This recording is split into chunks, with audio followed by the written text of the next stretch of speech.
All right, guys, welcome back. All right, this chapter today is called The Summer Table. Remember yesterday when we read August was sitting at lunch and he noticed a lot of people staring at him, and he talked about how weird he looks when he eats.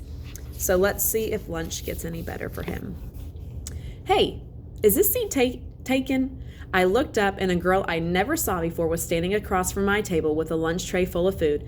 She had long, wavy brown hair and wore a brown t-shirt with a purple peace sign on it. No, I said. She put her lunch tray on the table, plopped her backpack on the floor, and sat down across from me. She started to eat the mac and cheese on her plate. Ugh, she said after swallowing the first bite. I should have brought a sandwich like you did. Yeah, I said, nodding.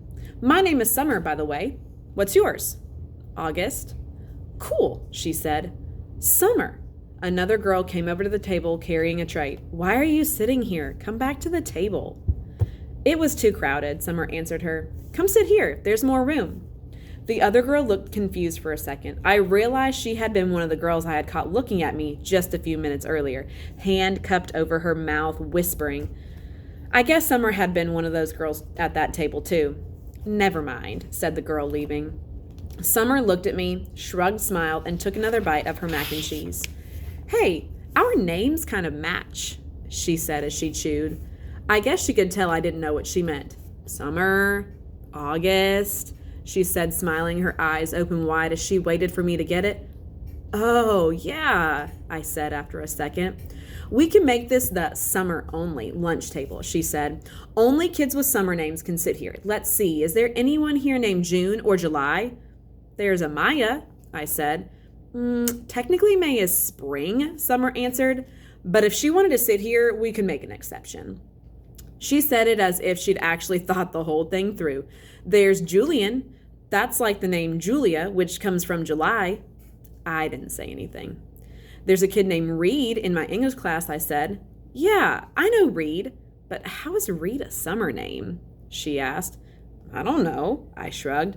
I just picture like a reed of grass being a summer thing.